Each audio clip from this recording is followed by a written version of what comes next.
Hi guys, today we'll talk about how can you figure out this relation or know how you can do that on your flow up.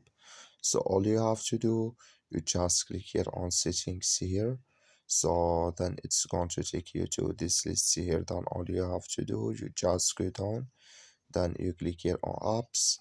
So then you come to apps list here, then you just go down here to looking for flow up here.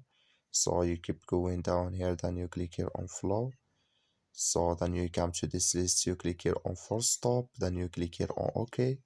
So and you go down, you click here on storage, then you just click here on clear cache, and you go to your Play Store. I'm going to my Play Store, just click on it. Then you're looking for flow up, it's going to show for you like this. You will find here update, you just click on it, then it's going to work it with you. That's all. Thank you for watching. Don't forget to support us by liking and subscribe.